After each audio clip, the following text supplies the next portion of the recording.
नमस्कार दोस्तों, आपका स्वागत है स्टोरी जंक्शन यूट्यूब चैनल पर। इस कहानी में कैसे एक रानी अपने ही राजा को धोखा देती है और दुश्मन राज्य के राजा से संधि करके अपने ही राजा के राज्य को अपनाना चाहती है। तो क्या रानी इसमें सफल होगी? क्या राजा अपने ही रानी के जाल में फंस जाएगा? तो चलिए इस कहानी को शुरू करते हैं और आप लोग इसको शुरू से लास्ट तक देखिए क्या होता है। बहुत समय पहले की बात है। विजयगढ़ राज्य में एक चतुर और सुंदर रानी रुक्मिणी रहती थी। उसकी बुद्धिमत्ता के चर्चे दूर दूर तक थे। राजा विक्रमादित्य उसे बहुत मानते थे और हर राज्य के फैसले में उसकी सलाह लेते थे। परंतु रानी के मन में एक अलग ही योजना थी। विजयगढ़ एक समृद्ध राज्य था, पर रानी की नजर सिर्फ राजमहल और ऐश्वर्य पर नहीं बल्कि पूरे राज्य पर थी। वह चाहती थी कि सत्ता केवल उसके हाथों में हो। राजा को विश्वास में लेकर उसने धीरे धीरे राजकाज में अपनी पकड़ मजबूत करनी शुरू कर दी। मंत्रीगण और सेनापति भी उसकी मीठी बातों में आकर उसके पक्ष में हो गए। एक दिन पड़ोसी राज्य के राजा ने विजयगढ़ पर आक्रमण कर दिया। राजा विक्रमादित्य युद्ध की तैयारी में लग गए, लेकिन रानी ने गुप्त रूप से दुश्मन राजा से संधि कर ली। उसने महल में ही ऐसा जाल बिछाया कि राजा को सही समय पर सेना और हथियार न मिल सके। युद्ध के मैदान में राजा को विश्वासघात का आभास हुआ, पर तब तक बहुत देर हो चुकी थी। युद्ध के मैदान में राजा विक्रमादित्य ने देखा कि उनकी सेना बिखरने लगी है। सैनिकों तक सही समय पर शस्त्र और रसद नहीं पहुंची।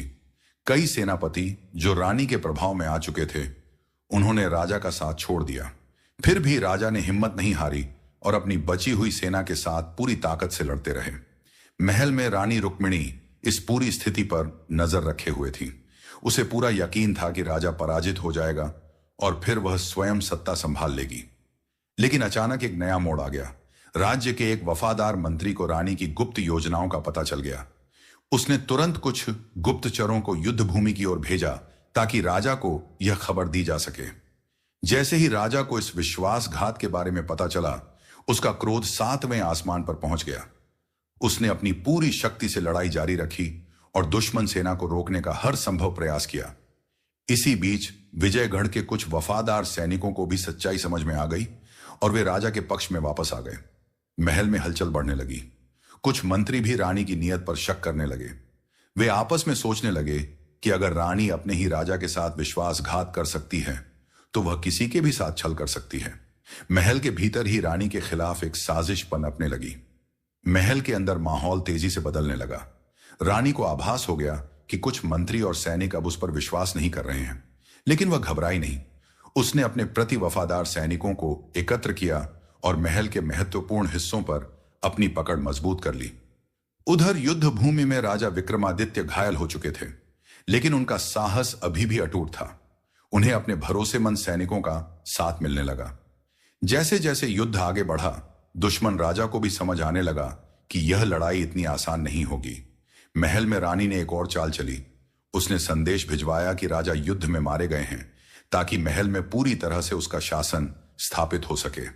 लेकिन महल के कुछ पुराने दरबारियों को इस खबर पर विश्वास नहीं हुआ। उन्होंने अपने गुप्तचरों को युद्ध भूमि की ओर भेजा ताकि सच्चाई का पता लगाया जा सके। युद्ध भूमि में राजा ने एक नया युद्ध कौशल अपनाया। वह जानते थे कि सीधा आक्रमण उनकी सेना के लिए घातक हो सकता है, इसलिए उन्होंने दुश्मन को थकाने की रणनीति बनाई। धीरे धीरे दुश्मन सेना कमजोर पड़ने लगी और विजयगढ़ के सैनिकों का आत्मविश्वास बढ़ने लगा। इसी बीच महल में भी घटनाएं तेजी से बदल रही थीं। कुछ दरबारियों ने चुपके से रानी के खिलाफ योजना बनानी शुरू कर दी। वे जानते थे कि अगर राजा जीवित रहे तो वह रानी के विश्वासघात को कभी माफ नहीं करेंगे। रानी को भी यह एहसास होने लगा कि उसकी योजना जितनी आसान लग रही थी, उतनी थी नहीं।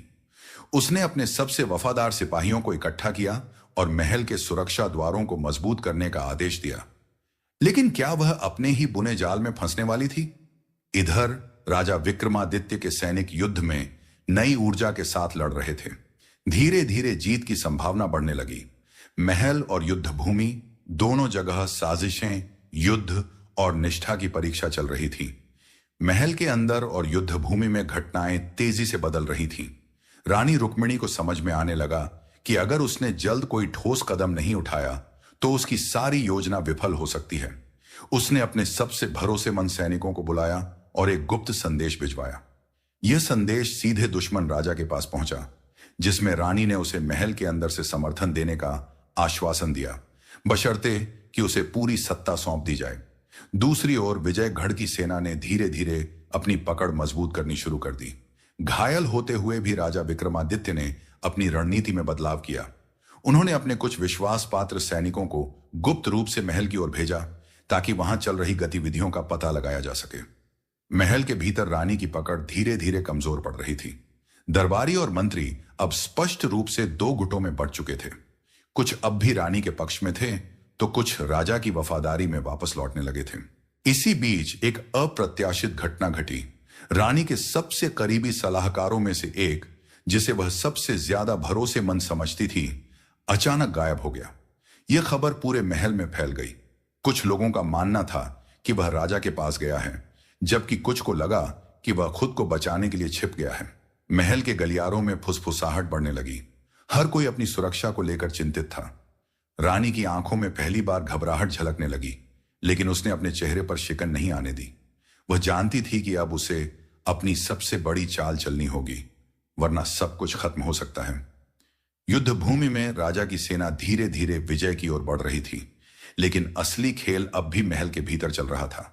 कौन किसका साथ देगा, कौन किसे धोखा देगा, और सबसे बड़ा सवाल, क्या रानी की अंतिम चाल उसकी जीत सुनिश्चित करेगी या वह अपने ही जाल में फंस जाएगी।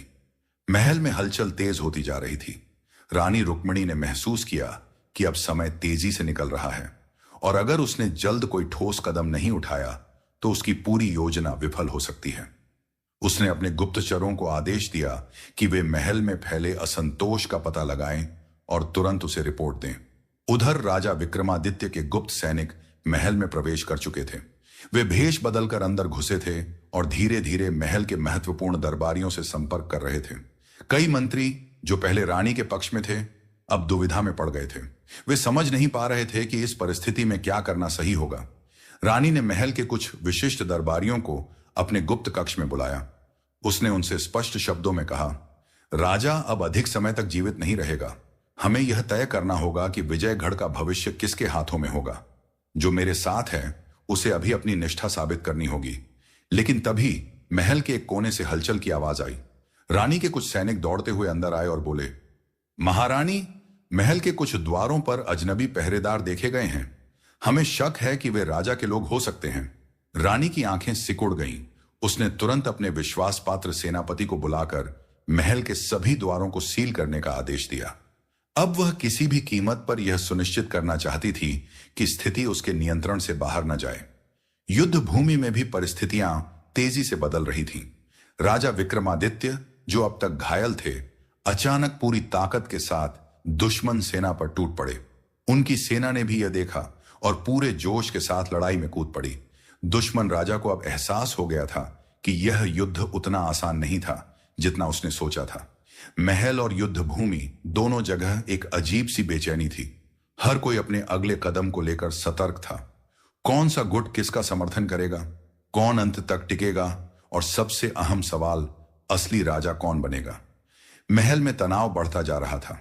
रानी रुक्मिणी ने अपने सैनिकों को हर कोने पर तैनात कर दिया था, लेकिन अब उसे अपने ही दरबारियों पर पूरा भरोसा नहीं रह गया था। कई लोग उसकी चालें समझने लगे थे और कुछ ने गुप्त रूप से राजा विक्रमादित्य से संपर्क साधना भी शुरू कर दिया था कि कौन उनके पक्ष में है और कौन रानी के साथ। महल की गलियों में फुसफुसाहट बढ़ रही थी। कुछ लोग राजा की वापसी की उम्मीद कर रहे थे तो कुछ अभी भी रानी के आदेशों का पालन कर रहे थे। रानी को जैसे ही खबर मिली कि कुछ अजनबी सैनिक महल के भीतर देखे गए हैं, उसने तुरंत अपने सबसे भरोसेमंद सैनिकों को बुलाया। उसने आदेश दिया, जिस किसी पर भी शक हो उसे तुरंत बंदी बना लो। अगर महल के अंदर कोई राजा के लिए काम कर रहा है तो उसे पकड़कर मेरे सामने लाया जाए। उधर युद्ध भूमि में राजा विक्रमादित्य ने अपनी रणनीति बदल दी। वह अब दुश्मन को खुलकर युद्ध में उलझाने के बजाय छोटी छोटी टुकड़ियों में बांटकर हमला कर रहे थे। यह योजना कारगर साबित हो रही थी और धीरे धीरे विजयगढ़ की सेना दुश्मन पर भारी पड़ने लगी। महल में इस बीच स्थिति और भी पेचीदा हो गई। कुछ मंत्रियों ने छिपकर गुप्तचरों के जरिए राजा को संदेश भेजा कि महल के भीतर भी रानी की पकड़ अब कमजोर होने लगी है। लेकिन रानी भी कोई साधारण खिलाड़ी नहीं थी। उसने एक और योजना बनाई। राजा के कुछ पुराने वफादार सैनिकों को झूठे वादों के साथ अपने पक्ष में करने का प्रयास किया। महल की ऊपरी मंजिलों पर कुछ सैनिकों ने आपस में बातचीत शुरू कर दी।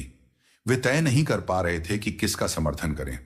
अगर राजा वापस आता तो उन्हें क्या इनाम मिलता, और अगर रानी जीत जाती तो क्या वह उन पर भरोसा करती।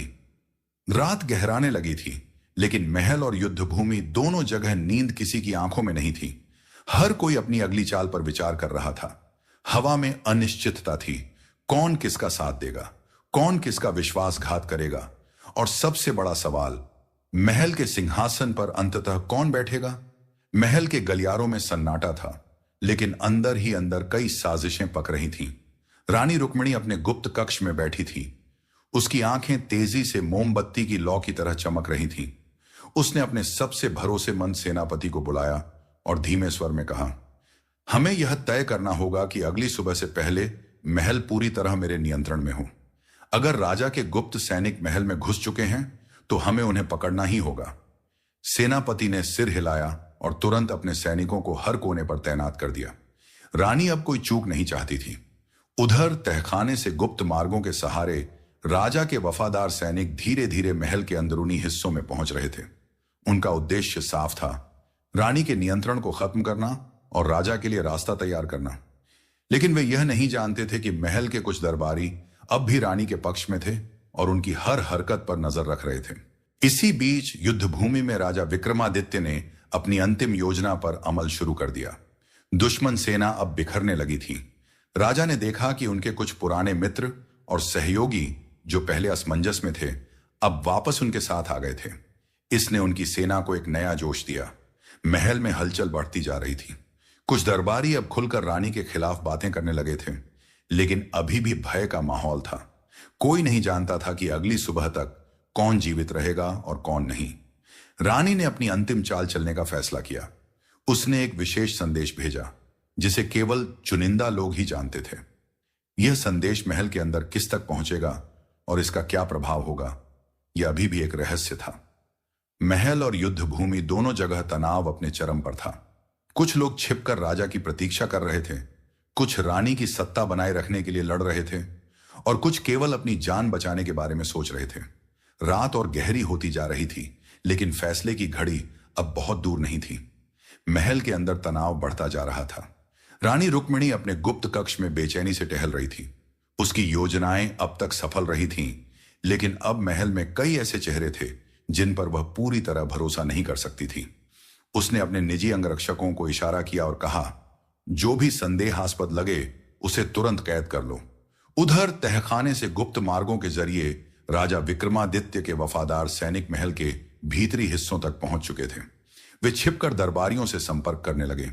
कई दरबारी अब यह समझ चुके थे कि रानी का शासन अधिक समय तक टिकने वाला नहीं है, लेकिन वे खुलकर किसी पक्ष में जाने से पहले यह देखना चाहते थे कि किसकी जीत सुनिश्चित है।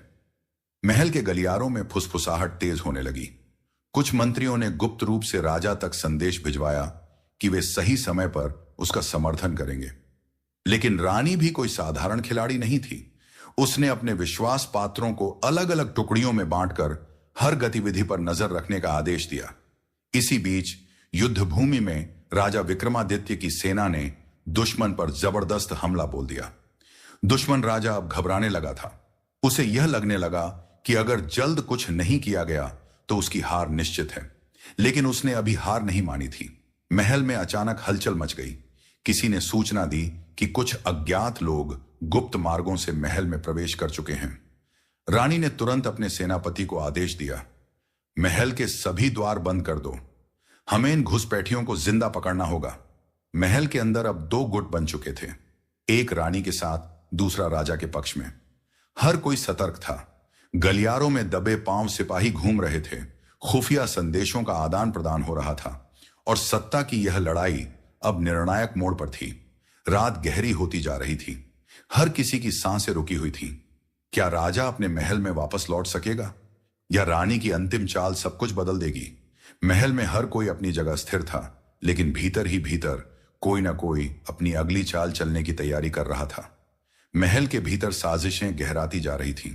रानी रुक्मिणी ने अपने सबसे भरोसेमंद सेवक को बुलाया और धीमे स्वर में कहा, समय हमारे पक्ष में नहीं है। जो करना है तुरंत करना होगा। सेवक ने सिर झुकाया और अदृश्य हो गया। कुछ ही देर में महल के अंदर छिपे हुए राजा के वफादार सैनिकों में से कुछ अचानक गायब होने लगे। किसी को पता नहीं चल रहा था कि वे पकड़े गए या किसी और खेल का शिकार हो गए। उधर राजा विक्रमादित्य ने युद्ध भूमि में अपने सेनापतियों को संकेत दिया कि वे धीरे धीरे महल की ओर बढ़ें। वह समझ चुके थे कि असली लड़ाई अब महल के अंदर ही लड़ी जानी थी। महल के गलियारों में अजीब सी खामोशी थी। सिपाही एक दूसरे की आंखों में झांक रहे थे, मानो यह तय करने की कोशिश कर रहे हों कि कौन किसका वफादार है। दरबारियों के चेहरों पर असमंजस था। कोई भी पहला कदम उठाने से डर रहा था। रानी ने अपने गुप्तचरों को चारों ओर भेजा। वह जानना चाहती थी कि राजा महल में घुस चुका है या नहीं, लेकिन इससे पहले कि कोई सूचना आती, महल के मुख्य द्वार से एक जोरदार आवाज गूंजी, राजा विक्रमादित्य आ चुके हैं। महल में जैसे भूचाल आ गया। सैनिक अपनी तलवारें संभालने लगे। दरबारी एक दूसरे को देखने लगे। रानी के चेहरे पर एक क्षण के लिए घबराहट आई, लेकिन वह तुरंत संभल गई। उसने अपने अंगरक्षकों को संकेत दिया और कहा, तैयार रहो, यह खेल अभी खत्म नहीं हुआ है। महल की दीवारों के पीछे कुछ दरबारी राजा के स्वागत के लिए तैयार थे, तो कुछ अब भी रानी की ओर देख रहे थे, मानो यह तय करने की कोशिश कर रहे हों कि अंतिम फैसला किसके पक्ष में जाएगा। हर तरफ हलचल थी। हर कोई अपनी चाल चलने के लिए सही समय का इंतजार कर रहा था। महल का भविष्य अब बस एक क्षण की दूरी पर था। महल के भीतर तनाव चरम पर था। राजा विक्रमादित्य के आगमन की घोषणा होते ही दरबारियों के चेहरे पर अलग अलग भाव उभरने लगे। कुछ में राहत, कुछ में भय और कुछ में गहरी उलझन। रानी रुक्मिणी ने अपनी कमर कस ली। उसने अपने निजी रक्षकों को इशारा किया और वे तुरंत महल के मुख्य कक्ष की ओर बढ़ गए। महल के दरवाजों पर राजा के वफादार सैनिकों और रानी के अंगरक्षकों के बीच तलवारें टकराने लगीं। गलियारों में चीखें गूंज उठीं। कुछ सैनिकों ने राजा का समर्थन किया, तो कुछ अब भी रानी के प्रति निष्ठावान थे। राजा विक्रमादित्य ने महल में कदम रखा। उनका चेहरा कठोर था। आंखों में एक तेज रोशनी थी। उनके पीछे उनके भरोसेमंद सेनापति खड़े थे। उन्होंने चारों ओर देखा। महल वहीं था, लेकिन अब हर दीवार पर साजिश की परछाइयां झलक रही थीं। रानी अपने सिंहासन के पास खड़ी थी, आंखों में वही चतुराई भरी चमक। उसने धीरे से कहा, आपका स्वागत है महाराज। महल के बीचों बीच राजा और रानी एक दूसरे के सामने खड़े थे। सिपाही तलवारें संभाले हुए थे। दरबारी अपनी जगह स्थिर थे, लेकिन उनके दिलों की धड़कन तेज हो गई थी। हवा भारी हो गई थी, मानो कोई बड़ा तूफान आने ही वाला हो। कोई नहीं जानता था कि अगला शब्द कौन बोलेगा। कोई नहीं जानता था कि अगली तलवार किस पर उठेगी। लेकिन एक बात निश्चित थी, महल का भाग्य अब कुछ ही पलों में तय होने वाला था। महल के भव्य दरबार हॉल में सन्नाटा छाया हुआ था। राजा विक्रमादित्य और रानी रुक्मिणी एक दूसरे की आंखों में देख रहे थे। दोनों के चेहरे पर आत्मविश्वास, लेकिन मन में अलग अलग रणनीतियां। महल के हर कोने में सैनिक तैनात थे। कुछ राजा के थे, कुछ रानी के। दरबारी अपने स्थान पर खड़े थे, लेकिन उनकी आंखों में बेचैनी थी। वे समझ नहीं पा रहे थे कि अगली चाल कौन चलेगा और कौन विजयी होगा। रानी ने सिंहासन के पास एक कदम बढ़ाया और धीमे स्वर में कहा, महाराज, क्या आपको सच में लगता है कि आप यहां आकर सब कुछ पहले जैसा कर सकते हैं? राजा विक्रमादित्य ने एक पल के लिए दरबार का जायजा लिया। वे देख सकते थे कि कई दरबारी अभी भी असमंजस में थे। उन्होंने शांत लेकिन दृढ़ स्वर में कहा, राज्य की असली शक्ति हमेशा सत्य और निष्ठा में होती है। छल और विश्वासघात से कुछ समय के लिए विजय पाई जा सकती है, लेकिन यह स्थायी नहीं होती। रानी के होठों पर हल्की मुस्कान आई। उसने अपनी नजर दरबारियों पर डाली और कहा, तो क्या हम यह तय करें कि इस राज्य की वास्तविक शक्ति किसके पास है? राजा के वफादार सेनापति एक कदम आगे बढ़े। महल के बाहर भी हलचल बढ़ने लगी थी। सैनिकों के जूते संगमरमर की फर्श पर खटक रहे थे। हर कोई अपनी जगह पर था, लेकिन हर दिल में एक ही सवाल था, अब आगे क्या होगा? महल की ऊंची दीवारों के बाहर सूरज धीरे धीरे अस्त हो रहा था। आकाश लाल रंग में रंगा था, मानो यह संकेत दे रहा हो कि इस रात के बाद महल में बहुत कुछ बदलने वाला था। महल के भीतर तनाव अपने चरम पर था। राजा विक्रमादित्य और रानी रुक्मिणी आमने सामने खड़े थे। चारों ओर सशस्त्र सैनिक तैनात थे, कुछ राजा के पक्ष में तो कुछ अब भी रानी के प्रति वफादार थे। दरबारियों की सांसें थमी हुई थी। रानी ने एक गहरी सांस ली और धीमे स्वर में कहा, आपको लगता है कि इस महल में आपका स्वागत होगा, कि ये दरबारी आपके सामने सिर झुकाएंगे? राजा विक्रमादित्य ने दृढ़ स्वर में उत्तर दिया, राज्य केवल सिंहासन पर बैठने से नहीं चलता रानी, यह प्रजा के विश्वास से चलता है जिसे तुमने खो दिया है। रानी हल्का हंसी, लेकिन उसकी आंखों में घबराहट झलकने लगी थी। वह जानती थी कि कई दरबारी अब राजा के पक्ष में जाने लगे थे। तभी एक मंत्री अचानक आगे बढ़ा और ऊंची आवाज में बोला, हमने काफी सहन किया महारानी, इस राज्य को छल से नहीं बल्कि न्याय से चलाया जाएगा। यह सुनते ही कुछ और दरबारी राजा के पक्ष में आ गए। सैनिकों में भी फुसफुसाहट शुरू हो गई। अचानक महल के कई रक्षक राजा के पक्ष में खड़े हो गए। रानी के वफादार सैनिकों ने लड़ने की कोशिश की, लेकिन वे कमजोर पड़ने लगे। रानी समझ गई कि अब बचने का कोई रास्ता नहीं है। उसने अंतिम बार राजा विक्रमादित्य की ओर देखा, मानो कुछ कहना चाहती हो, लेकिन इससे पहले कि वह कोई और चाल चल पाती, राजा के सैनिकों ने उसे घेर लिया। राजा विक्रमादित्य सिंहासन की ओर बढ़े और उस पर बैठ गए। दरबारियों ने सिर झुकाकर उनका स्वागत किया। महल में फैला डर और अनिश्चितता अब समाप्त हो चुका था। रानी रुक्मिणी को बंदी बना लिया गया। उसकी चतुराई, उसकी साजिशें सब धरी की धरी रह गईं। महल के बाहर सूरज पूरी तरह डूब चुका था, लेकिन महल के अंदर एक नई रोशनी फैलने लगी थी, सत्य और न्याय की रोशनी। राजा विक्रमादित्य ने अपनी आंखें बंद की और एक लंबी सांस ली। राज्य अब फिर से उसके हाथ में था, लेकिन इस जीत की कीमत वह कभी नहीं भूलेगा।